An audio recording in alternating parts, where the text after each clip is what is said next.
Datcom itu selama 1 tahun itu sebenarnya riset kita, gitu ya. Karena setiap bulan itu kita mesti riset, ya, event ini kira-kira yang datang siapa. Di event itu, ya, yang tadi A/B test itu ya, di event itu, ya, kita sodorkan program, animonya seperti apa, responnya bagaimana. Ya, di bulan berikutnya kita sodorkan lagi event-event yang memang secara dari sisi pembicara itu berbeda juga. Responnya bagaimana? Ya, kita sodorkan program yang menjadi daya tariknya, program yang seperti apa itu juga sodorkan. Nah, sehingga selama tahun 2020, selama riset tahun 2020 ini, maka di amalsoleh.com sendiri itu mayoritas donatur yang berdonasi itu adalah untuk program-program Quran, program-program masjid, ya, dan program-program berbasis santri-santri penghafal Quran, gitu ya. Pernah dicoba menggalang danakan kesehatan, ya. Kan let's say kita tahu teman-teman di kitabisa.com, ya, program campaign kesehatan itu banyak banget di kitabisa.com. Kita ingin coba sebetulnya waktu itu teman-teman di eksekutif di Amal Soleh itu campaign menaikkan campaign kesehatan. Ya, tidak banyak, bisa dihitung jari lah campaign kesehatan yang sukses terdanai gitu. Artinya apa? Amalsoleh.com sendiri yang berandingan kita bisa sama-sama platform crowdfunding, tapi target marketnya juga berbeda. Ya, cara tahunya gimana? Ya, teman-teman lakukan riset terus, lakukan tes terus, gitu kan. Tentukan dulu value dari organisasinya seperti apa, maka program apa aja yang akan dideliver ke target donaturnya teman-teman semua. Oke, sorry. Oke, sebentar, ada kesalahan teknis. Oke. Nah, teman-teman semua, maka yang pertama adalah kalau kita bicara tentang bagaimana mengoptimalisasi digital donation, ya sekarang itu, ya, mau tidak mau, donasi lewat platform crowdfunding dan web donasi ini sudah menjadi dalam tanda kutip kebutuhan bagi donatur. Kenapa? Karena dengan hadirnya inisiasi kitabisa.com, gitu ya. Dulu ada wujudkan.com, ya, sampai tutup dulu, ya. Awalnya kan ada patungan.net, ya, tahun 2011 itu dibangun, tapi pada akhirnya nggak bertahan lama juga. Apresiasi buat Kitabisa yang sampai sekarang luar biasa, gitu ya. Artinya apa, teman-teman semua? Sekarang orang khususnya nih, kalau di buku saya kan di sana tahun 2030 itu kemungkinan, ya, berpotensi akan Indonesia masuk ke puncak bonus demografi. Artinya tahun 2030 akan didominasi oleh orang-orang yang berada di rentang usia produktif. Ya, 2030 sekarang yang usianya berapa, gitu kan? Atau orang-orang yang nanti 2030 yang akan menguasai market itu, yang akan menguasai ekonomi itu di negeri kita, mereka yang saat ini di usia berapa sih? Dan behavior mereka saat ini seperti apa sih? Gitu ya.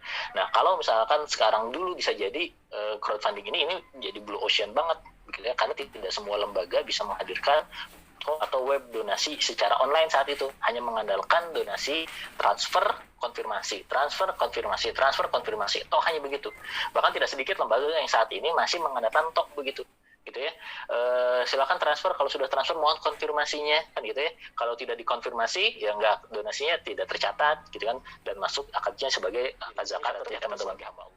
Tidak harus milik sendiri, karena saya yakin dengan resources terbatas, begitu ya, dengan anggaran terbatas juga untuk mendevelop sebuah platform itu bisa jadi itu bukan solusi, gitu ya. Kenapa? Karena bisa jadi dengan hadirnya platform, sedangkan resources kita terbatas, kapasitas tim kita terbatas, itu malah jadi masalah baru nantinya itu. Kenapa? Karena platform itu kan perlu dilakukan maintenance dan seterusnya. Sehingga bagi lembaga-lembaga yang memang secara capacity, baik di sisi resourcesnya atau baik dari sisi di anggarannya memang belum 100% bisa atau siap develop sendiri, maka tidak ada salahnya menggunakan platform crowdfunding yang ada, ya. Kitabisa.com kah, amalsoleh.com kah, Sharing Happiness.org kah, atau banyak lagi lembaga crowdfunding yang bisa mengakomodir kebutuhan teman-teman dalam hal aktivitas funding melalui website donasi, gitu ya. Nah, yang penting catatannya nanti setelah ini adalah jangan sampai kita hanya menjadikan fokus web donasi ini menjadi kanal digital funding kita tok belaka hanya mengandalkan crowdfunding atau web donasi saja, gitu ya. Nah, crowdfunding dan web donasi ini pada akhirnya juga tidak akan berfungsi secara maksimal ketika kita tidak bisa mendatangkan traffic, kita tidak bisa mendatangkan traction ke platform kita, gitu ya. Jadi maka penting wadahnya ibarat ya itu booth lah, ya, ibarat kata booth. Kalau misalnya kita buka toko lah, ya, di alamat tertentu, gitu ya, kalau misalnya kita tidak melakukan strategi marketing begitu, di sini ada toko ini atau ada booth ini gitu kan, ibarat kata teman-teman kalau misalnya ada di kumpulan pasar ya atau lagi ada di pameran gitu ya, pasti perhatian kita, attention kita akan mengarah kemana? Ke booth yang bisa jadi dari sisi tampilan itu menarik, dan bisa jadi dia ada audio visualnya, dan bisa jadi di sana terjadi kerumunan, kan begitu ya. Itu untuk mendatangkan orang datang ke situ, gitu ya. Bahkan salah satu video mungkin teman-teman pernah lihat gitu di TikTok itu ada perbedaan antara orang yang menjual sayur di pasar itu, gitu ya. Ada yang menjualnya biasa, ada yang dia menggunakan toa, gitu ya, full musik, gitu ya. Dan ketika dilihat itu para pembeli itu mayoritas datang ke mana? Ke penjual sayur yang memang di situ pakai apa? Pakai toa, gitu ya, pakai musik dan sebagainya. Penjual sayur yang lain itu jauh lebih sepi, gitu ya. Itu artinya apa teman-teman semua? Ketika kita sudah punya lapak ya, dan kita tidak mendatangkan orang untuk datang ke situ, pada akhirnya juga nggak maksimal juga fundingnya, gitu ya. Jadi tugas berikutnya setelah website beres itu adalah yuk datangkan sebanyak mungkin market yang memang akan kita sasar sesuai dengan apa karakter dari lembaga kita, begitu ya. Kan untuk menjual sayur kita tidak mungkin begitu ya nyebar flyernya di mana, di toko elektronik kan gitu ya. Tapi apa, untuk menjual sayur misalkan kita buka sayur di salah satu komplek gitu ya, maka target market kita siapa? Target market kita kebanyakan adalah bisa jadi ibu-ibu yang suka belanja ke pasar gitu ya, bikin brosurnya sebenarnya ke siapa? Ke ibu-ibu yang memang doyan dia belanja dan seterusnya gitu ya. Pun demikian dengan website donasi kita, ketika kita sudah punya website donasi, kita sudah punya platform crowdfunding, maka datangkan, banyak caranya ya. Digital advertising hanya salah satu cara sebetulnya, begitu ya. Untuk apa? Mendatangkan traffic tadi ke lembaga-lembaga kita. Nah, memang ini menjadi tantangan tersendiri di era sekarang, apalagi dengan kondisi Facebook yang sekarang, begitu ya. Harus verifikasi domain lah, ya, dan seterusnya, gitu kan. Belum beberapa sering kena ban juga, rame juga, gitu ya. Itu menjadi tantangan sendiri sekarang di digital advertising. Memang aktivitas digital advertising untuk lembaga filantropi itu agak berbeda dengan sektor jualan bisnis atau jualan produk, gitu ya.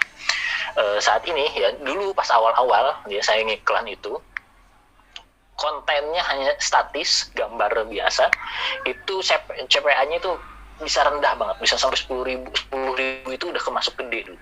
Ya 5.000 ya, bisa dapat 5.000 itu alhamdulillah banget. 5.000 per akuisisi ya. Sekarang bisa dapat 10.000 aja udah alhamdulillah, gitu ya. Kondisi sekarang ya, kita ngiklan bagi teman-teman di sini ada advertiser bisa dapat 10.000 per akuisisi, itu aja luar biasa bagi teman-teman di lembaga sosial ya. Dan itu yang ketika saya tanya riset ke beberapa advertiser pun demikian yang dirasakan oleh banyak advertiser di lembaga-lembaga. Kang, dapat 10.000 aja sekarang udah uyuhan, udah banget, udah alhamdulillah banget, gitu ya. Bahkan cost per akuisisinya bisa sampai 30.000, donasinya 50.000, gitu ya. Berarti berapa? 60% lebih, begitu ya. Cost per resultnya itu. Artinya apa? Ini memang jadi tantangan tersendiri sekarang digital advertising. Maka lari kemana? Nanti larinya ke setelah ini, gitu ya. Lalu digital payment ini yang penting juga. Ini soal experience teman-teman semua, begitu ya. Jadi setiap donatur itu kan beda-beda. Jadi kalau teman-teman menyasar donatur-donatur yang generasi baby boomer, disodorkan digital payment ya, rempong juga nanti, gitu ya. Nah, kenapa ini harus disiapkan digital payment? Ya tadi teman-teman semua ya, 2030 itu again itu bonus demografi, puncak bonus demografi. Artinya apa? Orang-orang yang tahun 2030 itu berada di rentang usia produktif, itu yang saat ini ya, mereka-mereka yang masih muda-muda yang terbiasa segala sesuatunya payment-paymentnya juga digital. Gitu. Nah, artinya teman-teman semua ini sudah mulai perlu diperhatikan. Kalau sekarang teman-teman ada yang sudah mendevelop platform digitalnya, ya platform website donasinya lah, let's say, pertanyaannya adalah payment-payment apa saja yang sudah teman-teman sediakan, gitu ya. Di sini ada link aja syariah juga, gitu ya. Jadi silakan maksimalkan payment-payment digital yang memang bisa diakomodir. Lagi-lagi tapi ini sesuai dengan riset juga loh. Jadi jangan sampai kita hanya bicara, oh ini rame nih pakai GoPay di sini. Pertanyaannya, apakah target market kita terbiasa dengan GoPay atau enggak, gitu ya. Jadi lagi-lagi ini dikeluarkan ketika apa? Memang ketika terjadi lonjakan atau ada request. Maka penting bagi teman-teman semua nanti setelah digital donation ini teman-teman ada aktivitas CRM activity nih. gitu ya. Kenapa? Kita riset ke donatur-donatur kita riset ke audiens kita, gitu ya. Payment method seperti apa sebetulnya yang diharapkan itu. Tapi saat ini teman-teman, kalau yang sekarang teman-teman masih melakukan ada yang transfer banknya masih dominan, saya rasa transfer bank itu masih dominan ya di beberapa lembaga. Jangan sampai masih harus melakukan konfirmasi manual, gitu ya. Jadi saya sudah transfer, tolong dicek ya. Oh, itu dari 10 tahun ya, 10 tahun yang lalu masih begitu, gitu ya. Konfirmasi saya sudah transfer, kirimin bukti transfernya dan seterusnya ya. Konfirmasi manual itu masih diperlukan dan harus disediakan ketika memang terjadi case-case tertentu. Tapi sebisa mungkin kalau teman-teman sudah punya website donasi, jangan sampai ketika donasi konfirmasi juga masih harus manual, gitu ya. Itulah kan di sana ada otomasi kan tadi di di NGO reference model itu ada bab enabling activities ya. Maka again teman-teman semua, oke. Nah, itu kan soal information teknologi. Information teknologi ini ada enabling activities, ini adalah untuk mensupport aktivitas utamanya lembaga filantropi. Artinya kebutuhan apa yang diperlukan oleh aktivitas utamanya, maka enabling activities, entah itu IT, entah itu HR-nya, ya, entah itu finance dan sebagainya, perlu untuk mensupport kebutuhan aktivitas utamanya fundraising. Kebutuhan utama tahunya dari mana? Dari riset, gitu ya, dari yang dilakukan oleh siapa? Nah, teman-teman funding salah satunya. Teman-teman funding yang berhadapan langsung dengan donatur. Artinya teman-teman yang nanti akan berhadapan langsung dengan donatur, bagaimana preferensi donatur itu seperti apa dan seterusnya. Artinya teman-teman semua ketika bicara tadi ya soal optimalisasi, ya, payment yang tadi, riset dulu akan seperti apa. Nah, maka lagi-lagi teman-teman semua, ketika kita sudah poin digital donation ya kita maksimalkan, CRM activity yang kita tinggalkan nih, khususnya donatur-donatur yang sudah tergabung selama ini, gitu ya. Nah, teman-teman semua, ini kan macam-macam ya, pasti di sini membernya ada yang peserta, ada yang dari CRM-nya bisa jadi, ada yang dari admin funding, ada yang dari tim fundingnya, ada yang dari CS, ada yang dari advertiser bisa jadi, gitu ya. Jadi penting nih teman-teman semua untuk teman-teman memiliki database dan historical transaksi, gitu ya. Kenapa ini menjadi penting? Ini soal accountability, ini soal pertanggungjawaban kita. Dan ini bagi teman-teman CRM, bagi teman-teman CS, ini sangat membantu banget dalam hal aktivitas funding. Ya. Yang berikutnya apa? Nah, yang berikutnya ini, gitu ya. Tadi ini soal engagement, teman-teman. Gitu ya. Ini hanya salah satu tools lah, banyak ya. Banyak upaya yang bisa dilakukan. Kalau aktivitasnya adalah kita B2C yang tadi disampaikan oleh Mas Akil, maka personal touch itu menjadi poin yang harus teman-teman perhatikan. Ya, posisikan diri teman-teman sebagai donatur. Ya, pertanyaannya adalah kalau kita jadi donatur, kita senang atau tidak? Senang atau enggak sih dapat konten blast ya yang isinya panjang banget gitu ya, ada read more, ada selengkapnya gitu ya, belum gambarnya sekali kirim jepret ada 10 gambar gitu ya. Pertanyaannya, kalau kita jadi donatur, senang atau enggak kita dapat konten blast kayak gitu kan, gitu ya. Nah, jadi makanya teman-teman harus mulai memperhatikan bagaimana pemanfaatan WhatsApp ini sebagai media untuk apa? Melakukan aktivitas engagement dengan donatur. Ya, lalu email marketing dan seterusnya, ini contoh-contohnya aja saja yang konkret bisa dieksekusi oleh teman-teman sekarang selama Ramadan, gitu ya. Jadi banyak konteksnya, cuman ini saya coba kerucutkan yang memang hal-halnya konkret bisa langsung di take action kan oleh teman-teman dalam bentuk aktivitas, gitu ya. Taktik-taktiknya ya inilah, gitu ya. Email marketing kan emailnya nggak ada. Ini saya main email marketing udah sejak 2009, gitu ya. Sejak saya masih pakai Mail Merge dan Microsoft Outlook, gitu ya, kirim email marketing itu, gitu. Jadi pakai Microsoft Word tuh bikin emailnya itu ya, pakai table kayak gitu gitulah ya. Terus pakai Microsoft Outlook itu masih pakai itu dulu email marketing. Sekarang terusnya banyak banget ya, banyak yang bisa teman-teman manfaatkan ya. Tapi jangan sampai salah fokus, teman-teman terus ngutak-ngatik tools gitu ya, dieksekusi enggak, gitu ya. Emailnya nggak ada, email datanya nggak ada, gitu ya. Udah order ya, aplikasi email gitu ya, tapi ternyata nggak kepake. Kenapa? Kang, emailnya juga nggak ada, karena emailnya juga cuma sedikit. Dari 100% donatur cuma 10% yang ada email. Ya. Itulah artinya apa, teman-teman tadi ya. Apakah email marketing ini bisa menjadi salah satu kanal yang bisa dioptimalkan oleh lembaga? Kalau ternyata enggak, yang mayoritas enggak, ya jangan maksain juga. Tapi di satu sisi teman-teman juga perlu mempersiapkan ke depan, gitu ya. Donatur masa depan itu juga perlu, gitu. Jadi saya sangat menggarisbawahi teman-teman, bisa jadi sekarang donatur-donatur yang secara kemapanan ya, kapasitas keuangan yang gede itu donatur-donatur yang ada di generasi X kan, gitu ya. Dia yang sudah ada level direktur, mereka yang sudah levelnya bosman lah, ibaratnya begitulah, gitu ya. Tapi bukan pun demikian sebaliknya, teman-teman fokus terus ke donatur-donatur masa depan ya. Teman-teman melupakan orang-orang yang potensial saat ini. Kan kita hidup untuk saat ini ya, makanya kita harus bersifat realistis. Kira-kira segmen donatur yang saat ini yang bisa kita sasar itu siapa, gitu ya. Jadi, jangan sampai hanya karena idealisme kita harus menyasar donatur masa depan gitu ya. Tiba-tiba manajemen capaian hari ini berapa, nah gitu ya, capaian bulan ini berapa, kita sedang mempersiapkan donatur masa depan, Pak. Iya, pertanyaannya himpunan bulan ini berapa, gitu ya. Ujung-ujungnya pasti ke situ, gitu ya. Nah, artinya teman-teman semua, di samping teman-teman terus melakukan riset, gitu ya, melakukan tes terhadap kebutuhan aktivitas digital funding teman-teman, pun demikian teman-teman tidak bisa melupakan kondisi saat ini. Apa yang bisa dilakukan oleh teman-teman saat ini untuk mengcater donasi-donasi dari para donatur, gitu ya. Online event seperti apa? Nah, ini pun yang memang harus kita perhatikan nih, ya. Teman-teman pasti punya segmen marketnya masing-masing, gitu ya. Kalau teman-teman mau mengaktifasi aktivitas digital fundraising, ini saya tidak bicara yang konteksnya donatur-donatur yang tidak terbiasa dengan online ya, teman-teman ya. Karena ini bahasanya adalah digital funding, maka fokus sharing kita adalah ke donatur-donatur atau audiens atau target market kita yang memang terbiasa dalam hal aktivitas online sekarang, gitu ya. Maka untuk mengaktifasinya online event ini, yuk buat semacam webinar, begitu ya.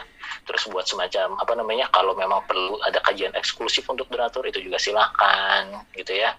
Atau teman-teman juga mau bikin grup khusus untuk donatur, itu silahkan juga, monggo, nggak ada salahnya, gitu ya. Untuk apa sebetulnya? Ya tadi, ini untuk momentum kita melakukan offering program kepada siapa? Kepada audiens kita, gitu ya.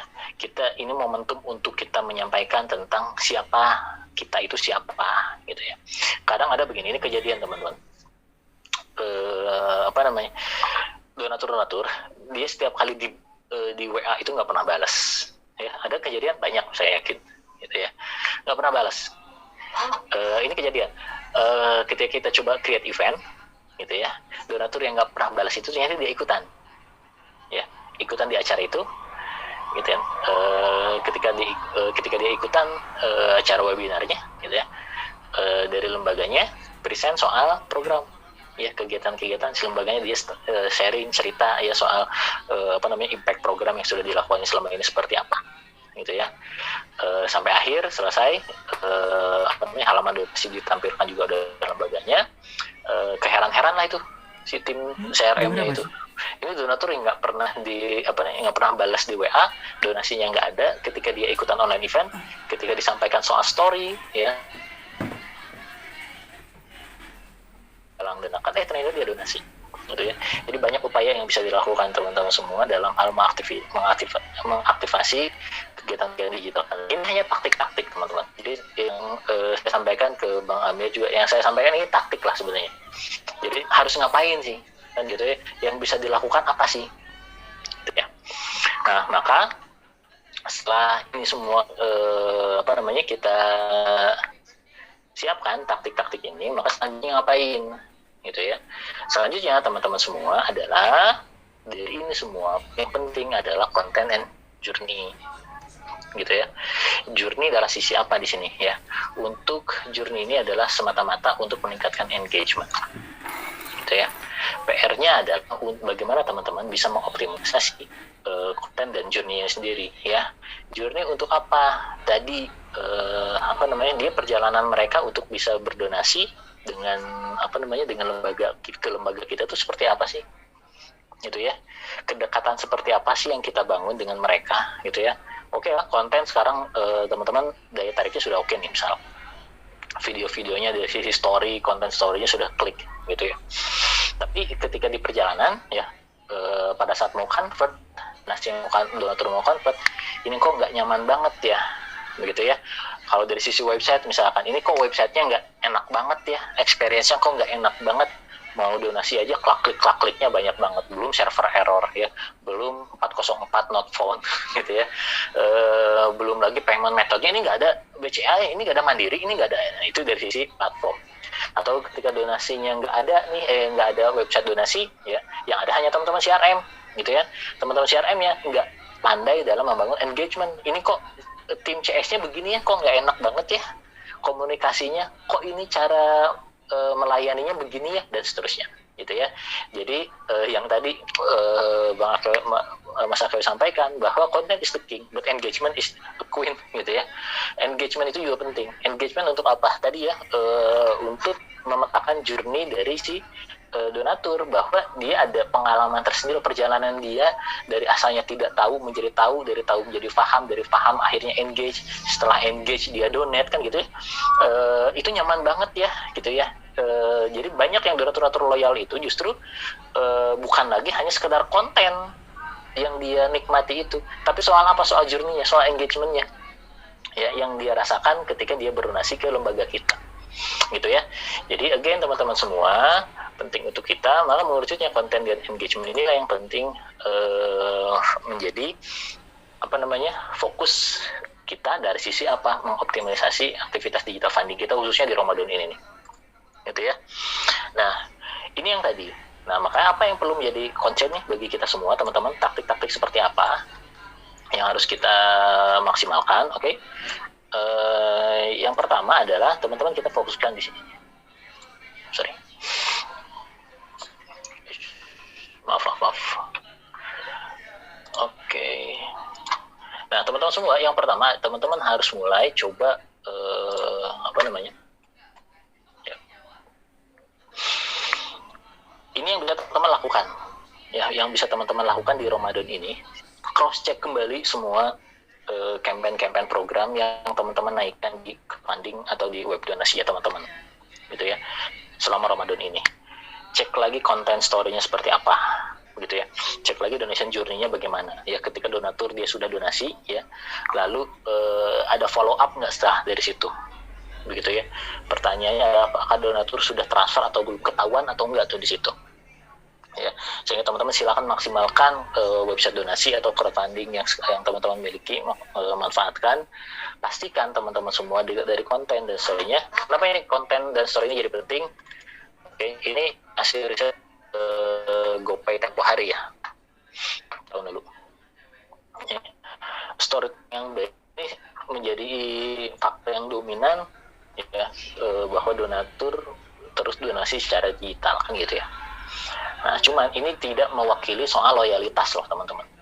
Itu ini again berdonasi secara digital itu pertama adalah dari sisi konten. Ya, ini tidak mewakili loyalitas ke setiap lembaga. Ini konteksnya adalah terus berdonasi secara digital ke lembaga manapun. Gitu ya.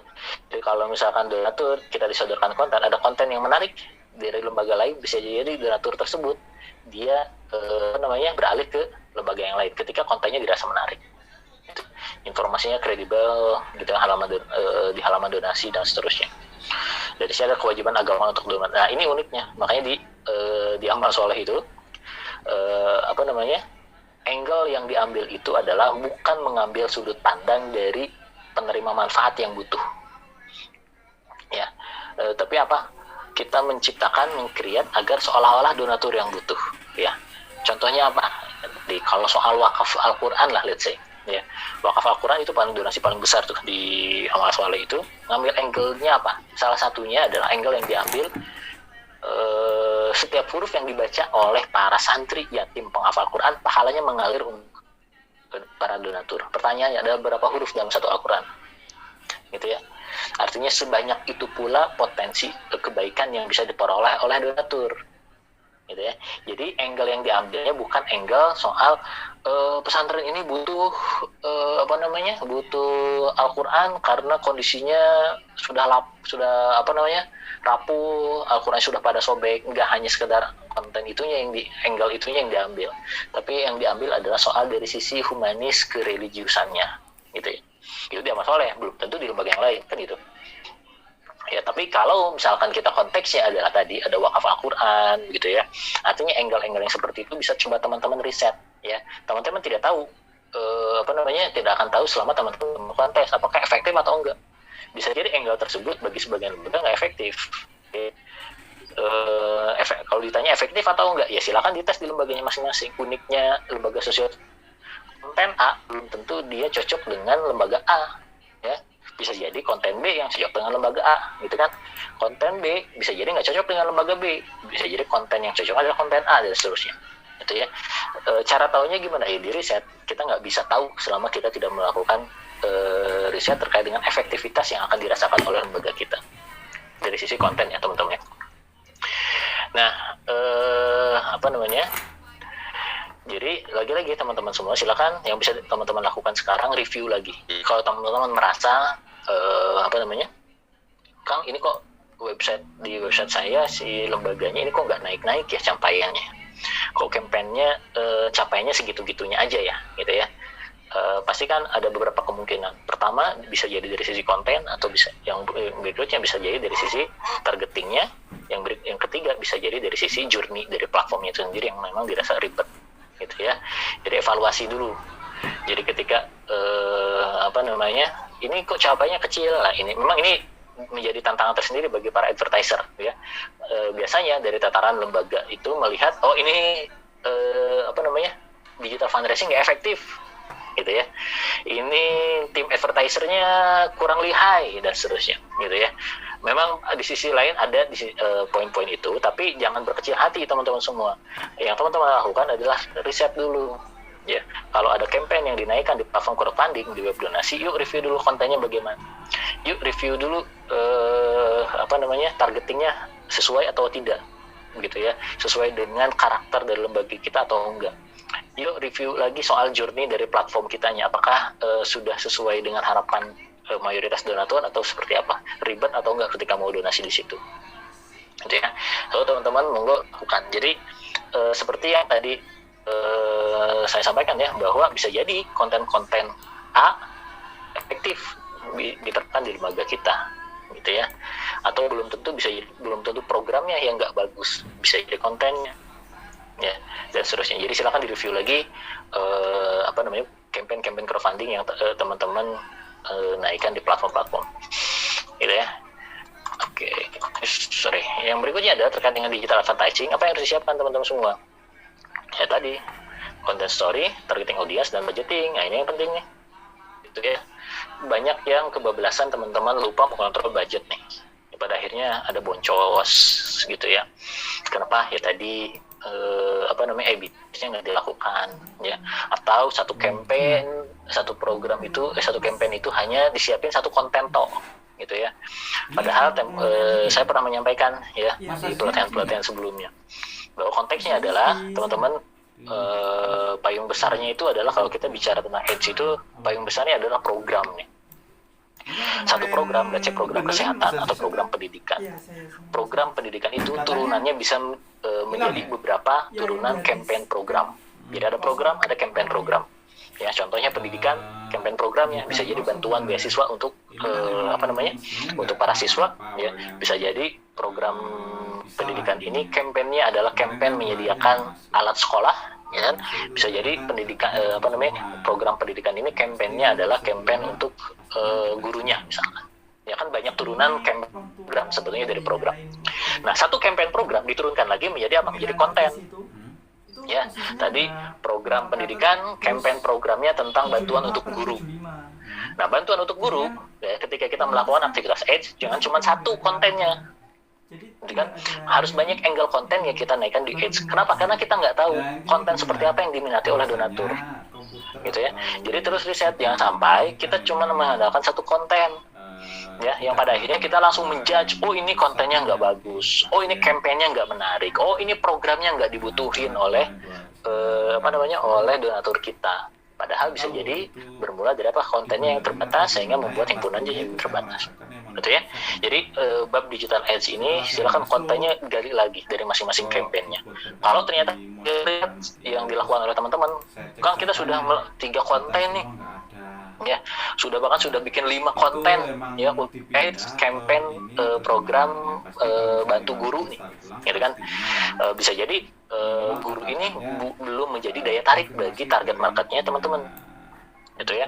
Maka itu boleh kita mencoba untuk coba campaign yang lain masih seputar pendidikan, atau bisa jadi angle yang diambilnya bab gurunya itu bukan soal bantuan honornya, begitu kan, tapi bantuan untuk menyekolahkan anak-anaknya, ya, anak-anak para guru, gitu ya. Jadi angle-angle seperti itu kita nggak akan ketahuan kalau teman-teman nggak melakukan riset, gitu ya. Targeting audiens juga ini penting, gitu ya. Konten tadi juga, konten itu 2 sisi ya. Satu, pertama dari sisi konten visualnya, ya. Dan berikutnya ads copy-nya juga ini harus teman-teman perhatikan, gitu ya. Ingat teman-teman, saat ini kalau nge-ads itu teman-teman bukan sedang komunikasi secara langsung dengan donatur. Jadi nggak perlu ada assalamualaikum juga sesungguhnya, gitu ya. Jadi assalamualaikum warahmatullahi wabarakatuh di ads copy-nya loh, gitu ya. Langsung strict kepada message-nya, ya. Kalau di digital di ads itu, jadi masih ada assalamualaikum warahmatullahi wabarakatuh, panjang banget sih ads copy-nya itu, gitu ya. Ini saya bilang mau ngirim surat atau mau ngirim apa ya di ads copy. Jadi perhatikan juga dari ads copy-nya, jangan sampai teman-teman seolah-olah teman-teman sedang ngirim surat atau ngirim email. Jadi ads copy-nya panjang banget, ada assalamualaikum dan wassalamualaikum di bawahnya itu, ya. Oke teman-teman, jadi itu juga diperhatikan. Yang berikutnya di sisi budgeting, ya. Budgeting ini juga perlu teman-teman perhatikan.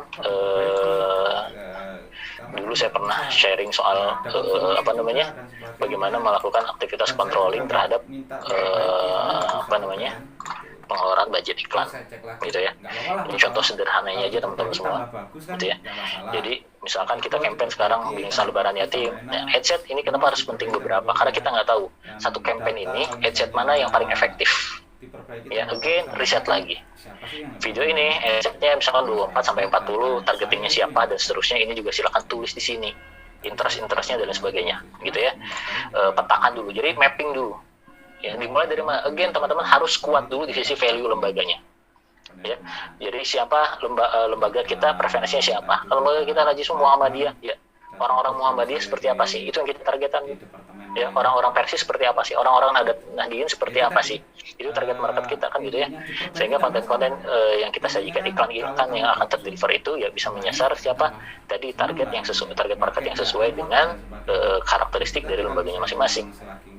Ya, tanggal spend-nya di angka berapa, ad spend-nya misalkan di angka berapa. Ini targetnya begini. Kita evaluasi risetnya bagaimana, gitu kan. Ternyata dari 10 juta itu, ya target ad spend-nya di angka 20% targetnya, gitu ya. Pada saat pelaksanaan kadang beda-beda. Ternyata dari 10 juta kita spend itu dapat 1.000 donatur, gitu kan. Dari 1.000 donatur ini rata-rata donasinya itu di angka 50.000. Himpunannya di angka 50 juta. Kos per akuisisinya di angka 10.000. Ini kecil banget, zaman sekarang dapat 10.000, alhamdulillah. Gitu ya. Ternyata CPR-nya sesuai 20%. Ya. Ini resumenya bagaimana? Ini teman-teman juga harus pastikan bisa mengontrol ini nih bagi teman-teman advertiser sih khususnya. Dan yang berikutnya juga ini nih, yang berikutnya adset yang kedua, ya kita targetkan yang sama, cuma spend-nya lebih kecil, kan? 3.500.000, reach-nya cuma 100 dapatnya, rata-rata transaksinya sama 50.000, dapatnya 5 juta. Ya, yang asalnya target KPI-nya itu 20%, ternyata sekarang di angka 70%. Wah, ini boncos banget nih.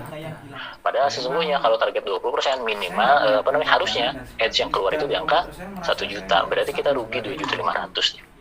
Nah, yang begini ini teknikal teman-teman semua yang memang perlu di teman-teman kontrol di mana di aktivitasnya para advertiser tuh. Oke. Nah, kembali ke laptop. Ya, sedikit lagi nih. ya. Oke, jadi teman-teman semua pastikan teman-teman juga dari sisi digital advertising untuk konteks sekarang digital Ramadan ya, digital fundraising Ramadan bisa teman-teman maksimalin.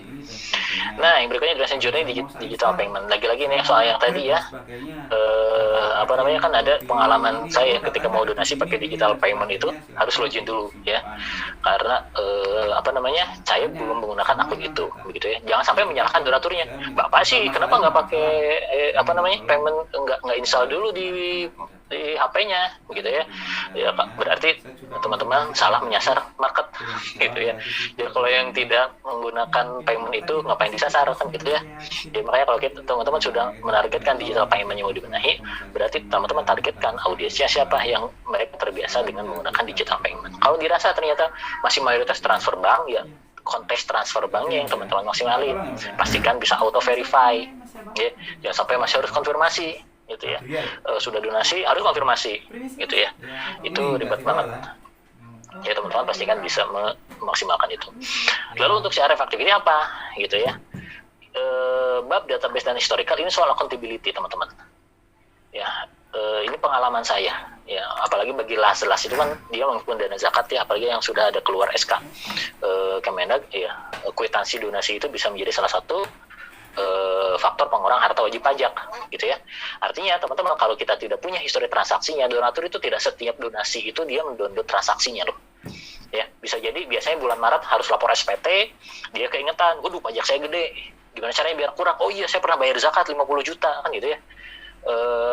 Ke lembaga A misalkan ya, ketika kita nggak nge-save gitu ya historical transaksinya atau masih datanya masih berserakan di mana-mana, maka ini jadi kendala juga. So ini akan sangat membantu teman-teman ketika kita bicara soal database dan historical transaksi ya.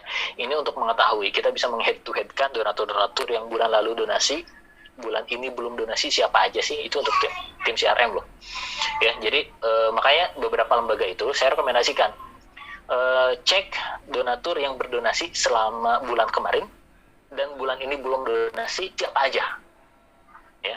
Terus diapain Kang? Ya hubungin ya, share informasi, share tentang kegiatan-kegiatan yang sudah dilakukan. Itu head to head dengan bulan lalu. Yang berikutnya head to head dengan tahun ini nih.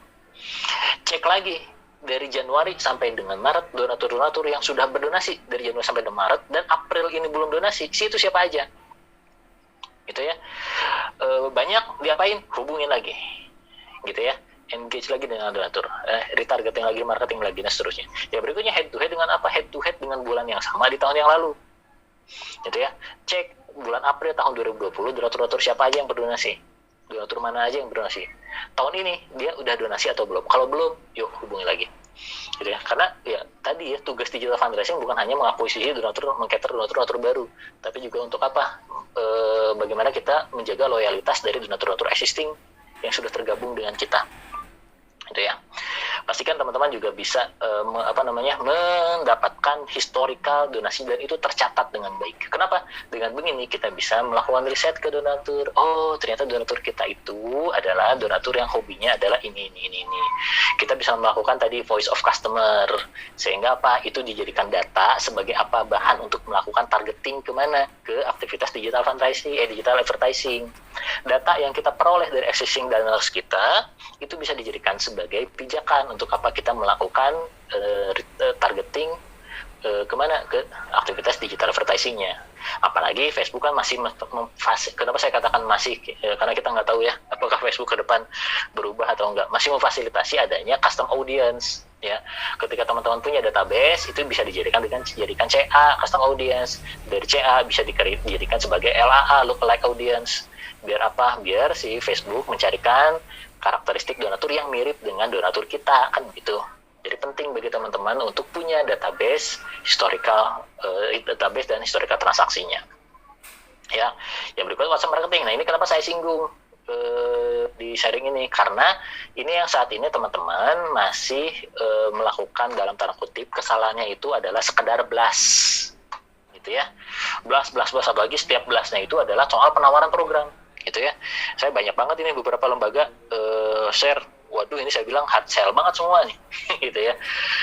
Hanya beberapa lembaga yang ketika nge-share itu kontennya sedikit menyebut nama saya gitu ya, dan itu menyampaikan informasi program dan mendoakan saya, hanya sedikit ya, sebagian kecil lembaga yang melakukan itu. Jadi bisa dihitung jari gitu ya, yang yang saya ada kontak di situnya gitu. Artinya apa teman-teman semua? Tadi posisikan teman-teman sebagai donatur. Enak nggak sih dapat konten blast seminggu 3 kali gitu? Dan seminggu 3 kali itu kontennya penawaran mulu, gitu kan malas juga ya. Kita terus-terusan ditawarin program gitu ya, didoain nggak pernah gitu ya, disebut nama juga nggak pernah gitu ya. Jadi makanya perlunya teman-teman melakukan pakai tools, banyak tools gitu ya. Yang sering saya pakai kan Sebaran ya, itu ada Kiskus juga, banyak banget lah gitu. Jadi teman-teman silakan memaksimalkan tools-tools yang ada untuk apa? Untuk melakukan aktivitas WA marketing ini agar apa? Aktivitasnya bisa lebih personal ya, tidak hanya sekadar blasting dan seterusnya gitu ya. Gitu ya teman-teman ya. Jadi silakan, kalau saya pakai toolsnya di situ tuh, itu ngebantu banget. Ada Kiskus lagi, silakan, itu teman-teman yang preferensi teman-teman seperti apa itu monggo. Email marketing juga silakan ya. Ini semua WhatsApp dan email itu semata-mata untuk apa? Personal touch ke donatur ya, untuk meningkatkan engagement, untuk meningkatkan loyalty. Bahkan harapannya donatur-donatur itu kan menjadi micro influencer buat lembaga kita, kan begitu ya. Sehingga engagementnya perlu terus dibangun. Untuk membangun engagement ya, lakukan donatur itu sebagai manusia gitu ya. Jangan perlakukan donatur sebagai objek yang dijadikan sebagai kalau butuh dana baru kita hubungin ya. Itu teman-teman semua. Dan ini kalau soal event, pastikan event-eventnya yang mengandung benefit untuk donaturnya. Sesuaikan, jangan sampai kita melakukan create event tapi tidak sesuai dengan behavior dari donatur kita. Let's say kita adalah lembaga-lembaga yang fokus ke yatim gitu kan. Maka pertanyaannya adalah donatur yang berdonasi untuk yatim, mereka karakteristiknya yang seperti apa sih? Oh, yang senang ke anak-anak gitu ya. Oh, targetnya berarti banyaknya emak-emak kan gitu ya. Oh, kalau banyak emak-emak berarti kira-kira online event yang cocoknya apa? Oh, soal parenting berarti nih, misal contoh aja ya gitu. Oh, tentang parentingnya tentang apa ya, sesuaikan dengan kondisi sekarang. Oh, pandemi kira-kira tantangan dalam parenting itu apa, takluk oleh Anda misalkan ya, atau apapun itu gitu ya, bikin event-event semacam itu, share itu ke donaturnya. Jadi hubungkan event-event yang memang sesuai. Online event ini again ini agar sesuai dengan agar memanfaatkan momen saat ini dan juga sebagai taktik untuk apa? Melakukan aktivitas offering ke donatur. Yang tadi saya cerita, ada yang di WA itu nggak pernah balas ketika dia ikut event, gitu kan? Di share informasinya pada saat event kayak begini, ternyata dia ikut malah donasi, gitu ya. Itu hanya taktik yang bisa teman-teman lakukan ya. Jadi maksimalkan nih sekitar 13 hari, 2 pekan lagi kurang ya. Untuk apa? Yuk buat hal-hal yang memang bisa teman-teman lakukan. Ya, yang bisa teman-teman lakukan ya taktik-taktik seperti ini yang bisa teman-teman lakukan sesegera mungkin untuk mengoptimalkan funding teman-teman selama Ramadan. Itu ya.